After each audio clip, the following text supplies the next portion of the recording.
ઓમ ભગવતે વાસુદેવાય નમઃ. શ્રીમદ ભાગવત કથા સ્કંદ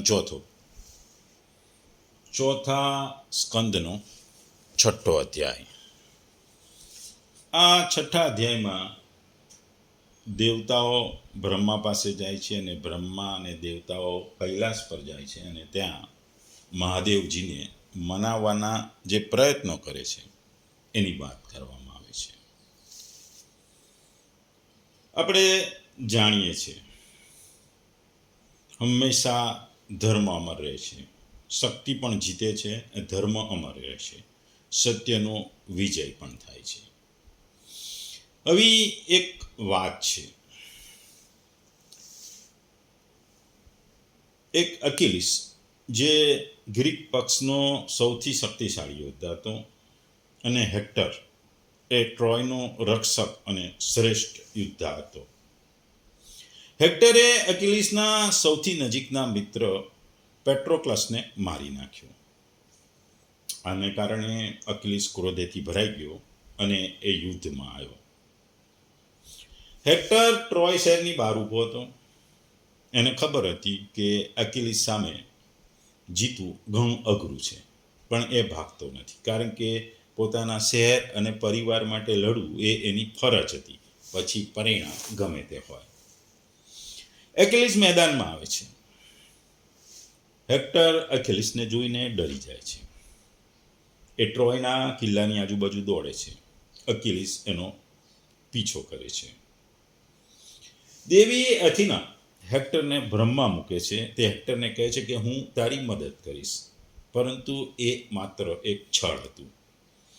હેક્ટર વિશ્વાસ કરે છે અને યુદ્ધ માટે ઊભો રહે છે. બંને યોદ્ધા ભાલા ફેંકે છે. હેક્ટરનો જે હુમલો હોય છે એ નિષ્ફળ જાય છે અને અકિલિસ હેક્ટરના ગળામાં ભાલો ઘુસાડી દે છે. હેક્ટર જમીન પર પડી જાય છે. મરતા મરતા પહેલા હેક્ટર અકિલિસને કહે છે, મારા શરીરને અપમાન ન કરજો અને મને મારા પરિવારને આ મારું જે મૃતદેહ આપજો. પણ અકિલિસ તો ક્રોધમાં હતો. હેક્ટરની વાતને ગણકારતો નથી. અકિલિસ હેક્ટરના શરીરને રથની પાછળ બાંધી દે છે. તે રથની પાછળ બાંધી એને ખેંચી ટ્રોય શહેરમાં આખી આસપાસ ફરાવે છે. આ ખૂબ જ ક્રૂર ગણાય એવું દ્રશ્ય હતું. પછી આ વસ્તુને જોઈને હેક્ટરના પિતા જે રાજા હતા પ્રિયમ, એ દુઃખમાં ડળી જાય છે. પ્રિયમ પોતાના પુત્રના શત્રુ પાસે જાય છે અને વિનમ્રતાથી કહે છે કે મારા પુત્રનું શરીર આપો, પાછું પરત આપો. અકિલિસે હેક્ટરના શરીરને જે રથમાં બાંધીને ગોળ ગોળ ફેરવે છે, આ દરમિયાન એનો ક્રોધ ઘણો શાંત થઈ જાય છે.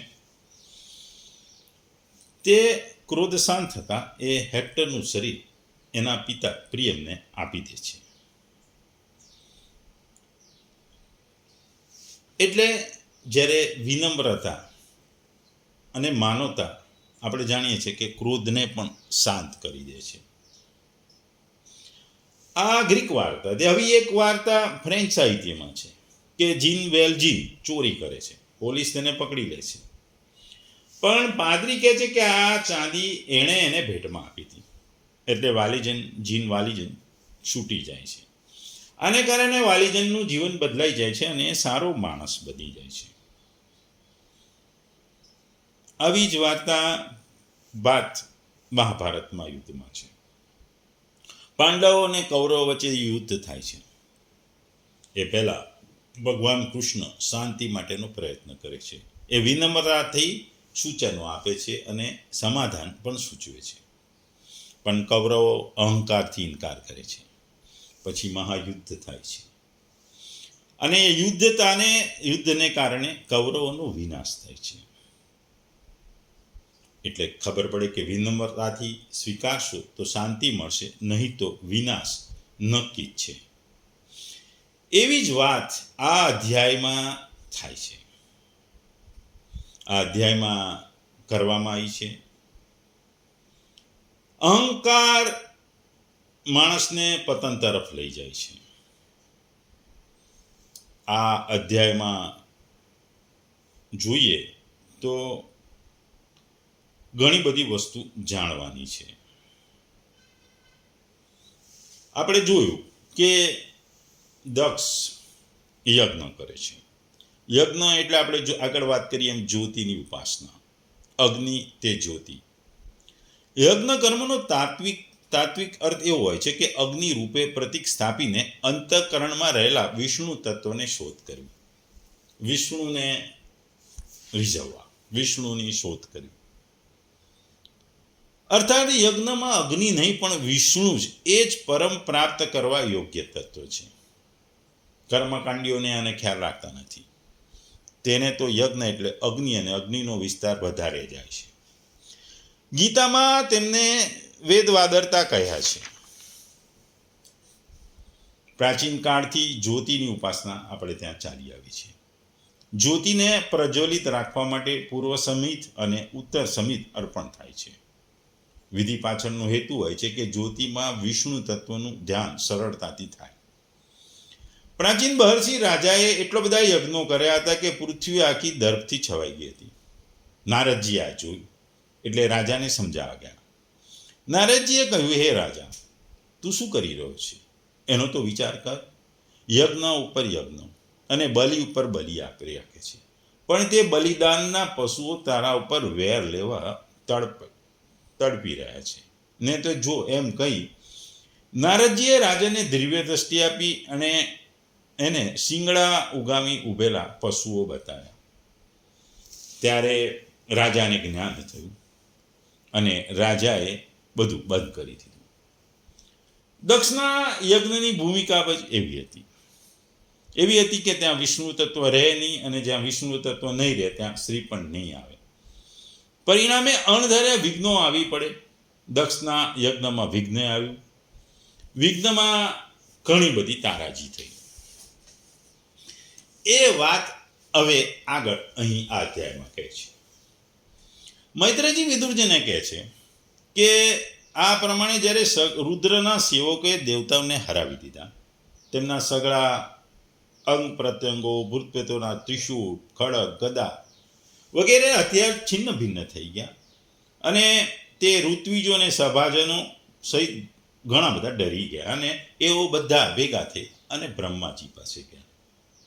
બ્રહ્માજી અને વિષ્ણુ યજ્ઞમાં આવ્યા નહોતા, કારણ કે એમને ખબર હતી કે અહીં શિવનું, મહાદેવની અનુપસ્થિતિ છે એટલે કંઈક અમંગળ થવાનું છે. એટલે ખબર હતી કે અહીં યજ્ઞમાં ઉત્પાત થવાનો છે, એટલે વિષ્ણુજી અને બ્રહ્માજી ગયા ન હતા. દેવતાઓએ બ્રહ્માજીને બધી વાતો કરી કે શું ઘટના થઈ અને કહ્યું. આ સાંભળી બ્રહ્માજી બોલ્યા, દેવતાઓ, પરમ સમર્થ તેજસ્વી પુરુષ વડે કોઈ દોષ થાય તો પણ કલ્યાણવાંછુ પુરુષ દ્વારા દોષ કરનાર વ્યક્તિ સાથે પ્રતિશોધની ભાવનાથી આચરણ કરવું જોઈએ નહીં. તેમ છતાં જો કરે તો કલ્યાણ થતું નથી. વળી તમે તો યજ્ઞમાં ભગવાન શંકરને ભાગ નહીં આપીને ઘણો મોટો અપરાધ કર્યો છે. કારણ કે શંકરજી તો તમે ભોળબા છે અને એમને જલ્દી પ્રસન્ન થાય છે. જો તમે એને શુદ્ધ હૃદયથી એમના ચરણોમાં જાઓ, શરણમાં જાઓ, તો એ પ્રસન્ન પણ થાય છે અને તમને ક્ષમા પણ આપે છે. દક્ષે દુર્વચનોના બાણથી એમનું હૃદય તો પહેલાથી જ વીંધી નાખ્યું હતું અને વધુમાં એમણે એમની પ્રિય સતીજીનો વિયોગ થઈ ગયો.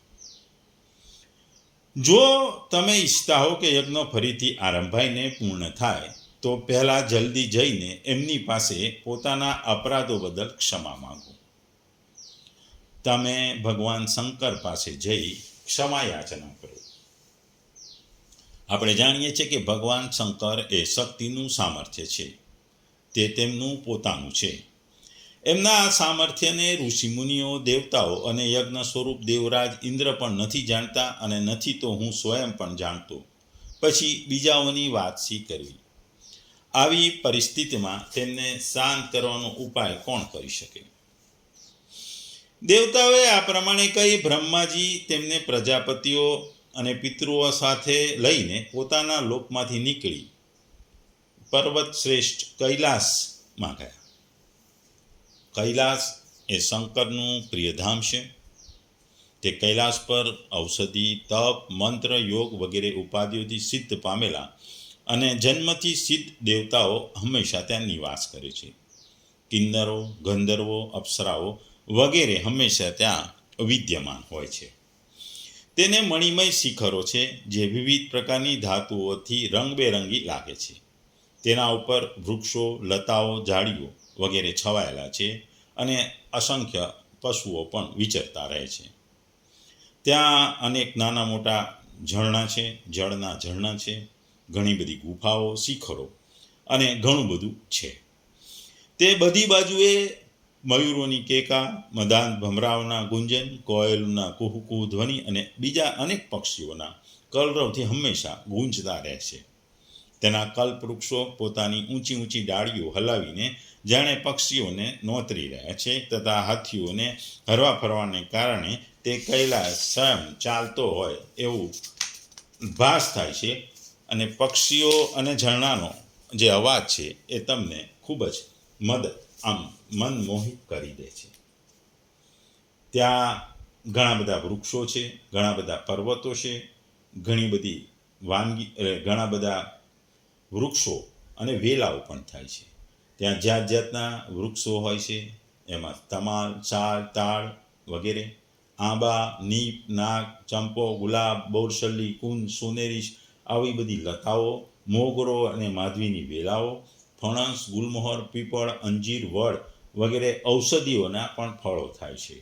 આ ઉપરાંત આંબા, આંબળા, મહુડા, ઇંગોરિયા વિવિધ પ્રકારના વૃક્ષો પણ ત્યાં જોવા મળે છે. ત્યાં સરોવરો પણ છે, અને સરોવરોમાં કુમુદ, ઉત્પલ, કલ્હાર, સતપત્ર વગેરે જાત જાતના કમળો પણ હોય છે. તેમની શોભાથી મુગ્ધ થઈને કલરવ કરતા ટોળા ટોળા પક્ષીઓ જોવા મળે છે, અને એ દ્રશ્ય ખૂબ જ સુંદર હોય છે. અહીં પશુઓમાં હરણ, વાનર, સુવર, રીંછ, રીંછ, સાવડી, નીલગાય, વાઘ, કાળિયાર, એકપદ, અશ્વમુખ, વરુ, કસ્તુરી મૃગ જેવા અન્ય પ્રાણીઓ પણ ઘૂમતા રહે છે. ત્યાંના સરોવરના કાંઠા કેળોની હારોથી ઘેરાયેલા હોવાને કારણે ઘણી બધી શોભામાં અભિવૃદ્ધિ કરે છે. તેની ચારે તરફ નંદા નામની નદી વહે છે. તેમનું પવિત્ર જળ દેવી સતીના સ્નાન કરવાથી એથી અધિક પવિત્ર અને સુગંધિત થયેલું છે. ભગવાન ભૂતનાથના નિવાસસ્થાન એવા કૈલાસ પર્વતની આવી રમણીયતા જોઈને દેવતાઓને આશ્ચર્ય થયું. એટલે બ્રહ્માજી દેવતાઓને કૈલાસ પર લઈ ગયા, અને કૈલાસની સુંદરતા જોઈ દેવતાઓનું મન મોહી પડ્યું. એઓને આશ્ચર્ય થઈ ગયું કે અહીં તો ઘણી બધી વસ્તુ છે. ત્યાં તેમણે અલગ નામની એક સુરમ્ય નગરી જોઈ, વન પણ જોયું, જેમાં સર્વત્ર સુગંધ ફેલાવનારા સૌગંધિક નામના કમળ જોવા મળ્યા. તે નગરીની બહાર નંદા અને અલકનંદા નામની બે નદીઓ હતી, જે તીર્થપાત શ્રી હરિની ચરણ રજના સંયોગથી અત્યંત પવિત્ર થયેલી હતી. તે નદીમાં રથવિલાસથી થાકેલા દેવાંગનાઓ પોતપોતાના નિવાસસ્થાને આવીને જળ ક્રીડા કરે છે, અને તેમાં પ્રવેશીને પોતાના પ્રિયતમો પર જળ ઉલેચે છે. સ્નાનના સમયે તેમનું તાજેતરમાં લાગેલું કુમકુમ ઓગળવા જળ પીળું થઈ જાય છે. તે કુમકુમ મિશ્રિત જળને હાથીઓ તરસ નહીં લાગવા છતાં પણ ગંધની લાલચે પીતા રહે છે, અને પોતાની હાથણીઓને પણ પીવડાવે છે. અલકાપુરી ઉપર ચાંદી, સુવર્ણ અને બહુમૂલ્ય મણિઓના બનેલા સેંકડો વિમાનો છવાયેલા હતા, જેમાં અનેક યક્ષ પત્નીઓ નિવાસ કરતી હતી. એમને કારણે તે વિશાળ નગરી વીજળી અને વાદળોના છવાયેલા આકાશ જેવી જણાઈ આવતી હતી. યક્ષરાજ કુબેરની રાજધાની તે અલકાપુરીને પાછળ છોડીને દેવતાઓના સૌગંધિક વનમાં પ્રવેશ્યા. તે વન રંગબેરંગી ફળો, ફૂલો, પાંદડાઓ, વૃક્ષોથી સુશોભિત હતું. તેમાં પક્ષીઓનો કલરવ, ભમરાઓનો ગુંજરાવ, રાજહંસોની કમળ પુષ્પથી અનેક સરોવરો અને અવાજો હતા. તે વન જંગલી હાથીઓના શરીરનો ઘસારો લાગવાથી ઘસાયેલા હરિચંદન વૃક્ષોને સ્પર્શિતને વાતા સુગંધિત વાયુ વડે યક્ષ પત્નીઓના મનને વિશેષ રૂપે વલોવી નાખતું હતું. ત્યાંની વાવડીઓના પગથિયા વૈદુરના મણીઓના બનેલા હતા. તેમાં ઘણા બધા કમળ ખીલેલા હતા. કિન્નરો મોજ કરતા હતા. વૃક્ષ પણ ઘણા બધા હતા. વડનું વૃક્ષ હતું, ત્યાં વટ વૃક્ષ પણ હતા જે 100 જોજનો ઊંચું હતું. એમાં ડાળીઓ 75 જોજન સુધી ફેલાયેલી હતી. ચારે તરફ છાયો અને છાયો હતો, તેથી ગરમીનું કષ્ટ તમને મળતું નહોતું કે જોવામાં આવતું નહોતું. ત્યાં આ જોજનોમાં વટવૃક્ષ જે હતા એમાં પક્ષીઓનો માળો પણ હતો નહીં. તે મહાયોગમય અને મોક્ષોના આશ્રયભૂત વૃક્ષની નીચે દેવતાઓએ ભગવાન શંકરને બેઠેલા જોયા, વિરાજમાન જોયા. તેઓ સાક્ષાત ક્રોધીન કાળ જેવા દેખાતા હતા. ભગવાન ભૂતનાથનું શ્રીઅંગ ઘણું શાંત હતું. શંકાદી શાંત સિદ્ધો અને સખા સ્વયં કુબેર યક્ષ રાક્ષસોના સ્વામી તેમની સેવા પૂજા કરી રહ્યા હતા. જગતપતિ મહાદેવજીના સમસ્ત સંસારના સુહદ છે. સ્નેહવશનું સૌનું કલ્યાણ કરનારા છે. તેઓ લોક કલ્યાણ માટે જ ઉપાસના, ચિત્તની એકાગ્રતા, સમાધિ વગેરે સાધનાઓનું આચરણ કરતા રહે છે. સંધ્યાકાળના મેઘના જેવી ક્રાંતિવાળા શરીર પર તેઓ તપસ્વીઓના ચિહ્નો ભસ્મ, દંડ, જટા અને મૂર્છચમ તેમજ મસ્તક ઉપર ચંદ્રકલા એટલે બીજનો જે ચંદ્ર હોય એ ધારણ કરેલો હતો. તેઓ એક દરબાસન પર બેઠા હતા. અનેક સાધુ શ્રોતાઓની વચ્ચે શ્રી નારાયણજીના પૂછવાથી સનાતન બ્રહ્મનો ઉપદેશ તેઓ આપી રહ્યા હતા. તેમનો ડાબો પગ પર જમણી જાંઘ પર રાખેલો હતો. તેઓ ડાબો હાથ ડાબા ઢીંચણ પર રાખી હાથમાં કાંડામાંથી રુદ્રાક્ષની માળા નાખી તર્ક મુદ્રામાં બેઠેલા હતા, એટલે કે વિરાજમાન હતા. તેઓ એકપટ લાકડાની બનાવેલી હાથ ટેકણીનો સહારો લઈ એકાગ્ર ચિત્તે બ્રહ્માનંદ અનુભવી રહ્યા હતા. લોકપાલો સહિત સમસ્ત મુનિઓ મનનશીલોમાં સર્વશ્રેષ્ઠ ભગવાન શંકરને હાથ જોડીને પ્રણામ કરી રહ્યા હતા. જોકે સમસ્ત દેવતાઓ અને દૈત્યોના અધિપતિ પણ શ્રી મહાદેવજીના ચરણ કમળોની વંદના કરે છે, તો પણ તેઓ પોતાના સ્થાનેથી શ્રી બ્રહ્માજીને આવેલા જોઈ ઊભા થઈ ગયા અને જેમ વામન અવતારમાં પરમ પૂજ્ય વિષ્ણુ ભગવાને કશ્યપજીની વંદના કરી હતી એવી જ રીતે માથું નમાવી બ્રહ્માજીને પ્રણામ કર્યા. આ પ્રમાણે શંકરની ચારે બાજુએ મહર્ષિઓનો સમેત બીજા બધા સિદ્ધો બેઠા હતા. તેમણે બ્રહ્માજીને પ્રણામ કર્યા. બધાએ નમસ્કાર કરી લીધા. એ પછી બ્રહ્માજી જો અત્યાર સુધી પ્રણામની મુદ્રામાં ઊભેલા હતા, ચંદ્રમૌલી ભગવાનને હસતા હસતા કહ્યું. એટલે બ્રહ્માજી પાસે બધા દેવો ગયા. દેવો બધાને બ્રહ્માજી દેવોને લઈ શંકર જોડે ગયા, કૈલાસ પર ગયા. એટલે અહીં કૈલાસનું જે વર્ણન કરવામાં આવ્યું છે એ અદ્ભુત છે. પછી આગળ જે બ્રહ્માજી શંકરને જે કહે છે એ વાત કરવામાં આવી છે. એ વાત આપણે જઈએ. બ્રહ્માજી કહે છે કે હે દેવ, હું જાણું છું તમે સમસ્ત જગતના સ્વામી છો,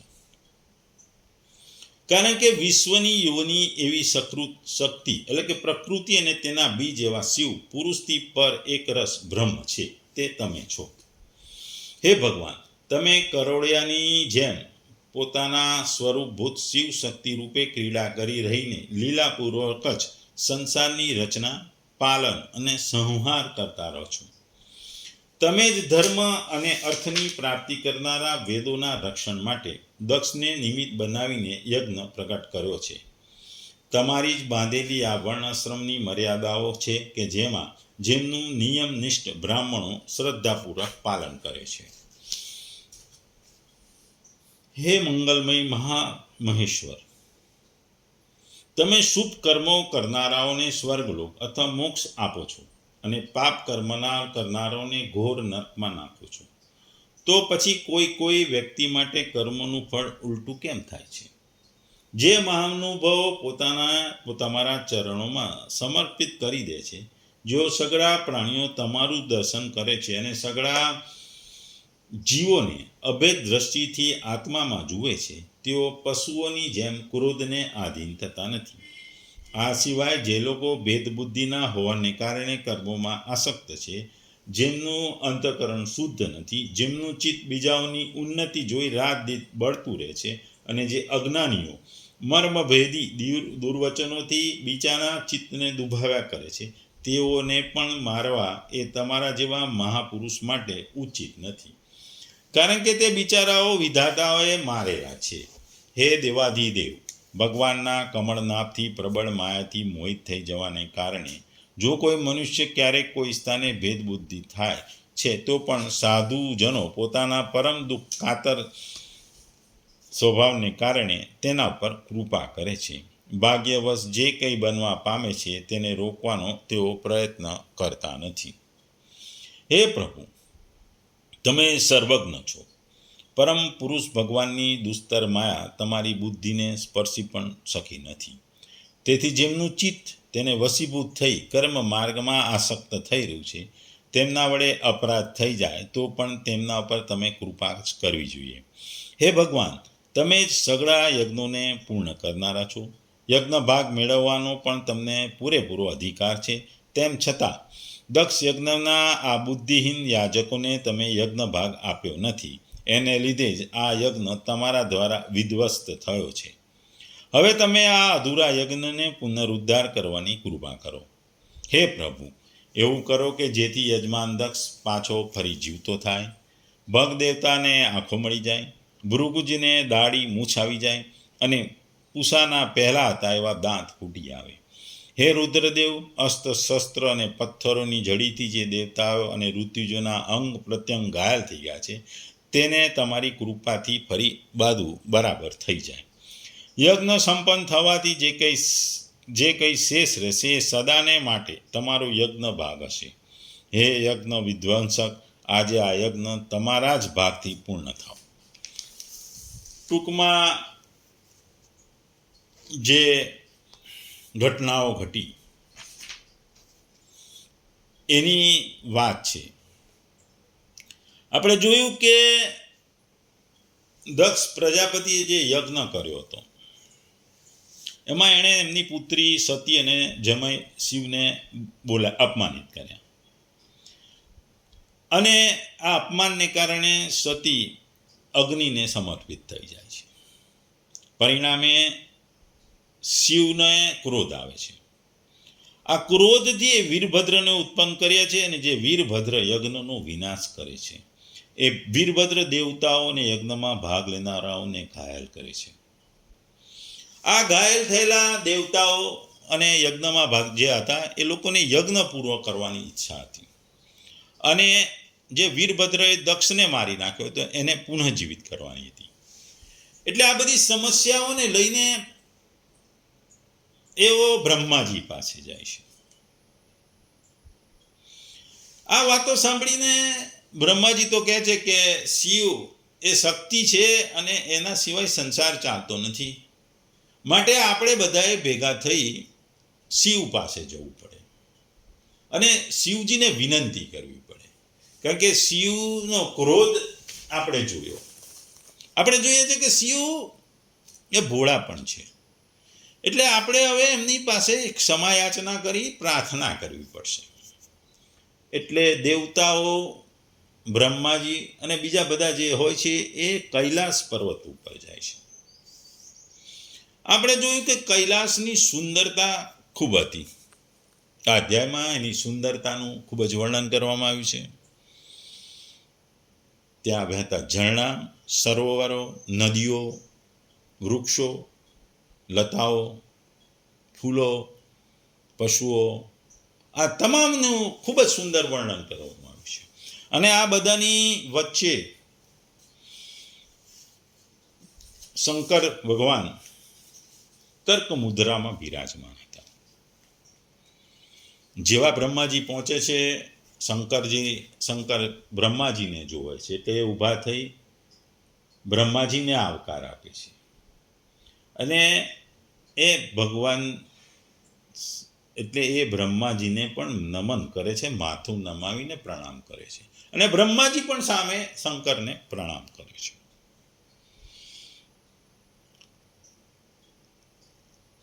અહીં બ્રહ્માજી શિવજી બેઠા હોય છે તર્ક મુદ્રામાં, ત્યાં આજુબાજુમાં કેટલાય લોકો બેઠા હોય છે, નારદજી પણ બેઠા હોય છે. બ્રહ્માજી શિવજીને પ્રણામ કરે છે, શિવજી બ્રહ્માજીને પ્રણામ કરે છે. પછી બ્રહ્માજી દેવતાઓ વતી વિનંતી કરે છે કે તમે જે દુનિયાના સર્જનહાર છો, પાલનહાર છો, સંહારક છો. એટલે ઉદાહરણ રૂપે કહે છે કે જે કરોડિયો પોતાની જાળ બનાવે, પાળે અને સમેટે, એ રીતે તમે પણ આ દુનિયાના સર્જન, પાલન અને સંહારક છો. તમે અદ્વિતીય છો, શુભ છો, સર્વના આશ્રય છો. દક્ષને ધર્મ, અર્થ અને વર્ણાશ્રમનું પાલન કરવા સોંપ્યું હતું, પણ એણે એનું પાલન ન કર્યું, એણે અપરાધ કર્યો. તમારા ક્રોધથી એને નુકસાન થયું, એનું મૃત્યુ થયું. પણ અમારી ઈચ્છા છે કે તમારી કૃપા થાય, તમે કૃપા કરો અને આ જે યજ્ઞ અધૂરો રહ્યો છે એને પૂર્ણ કરો. યજ્ઞ તો પૂર્ણ કરો, સાથે તમે દક્ષને પણ જીવિત કરો, ઘાયલોને સાજા કરો, અને તમે જે યજ્ઞનો તમારો ભાગ છે એ લઈને સંપન્ન કરો. એટલે દેવતાઓને બ્રહ્માજી 3-4 વસ્તુ મેઇન માગે છે. એક યજ્ઞ, પહેલું કે યજ્ઞ પૂર્વ કરાવો, બીજું દક્ષને જીવન આપો, અને જે ઘાયલ થયેલા છે એને સાજા કરો, અને ચોથું કે તમારા જે ભાગ છે એ તમે લો. એટલે આ યજ્ઞને પૂર્ણ કરવું છે એ જ અમારી બધાની ઈચ્છા છે. કારણ કે અધૂરો યજ્ઞ અપશુકન્યાળ કહેવાય છે. અધૂરો યજ્ઞ એ નકામો ગણાય છે.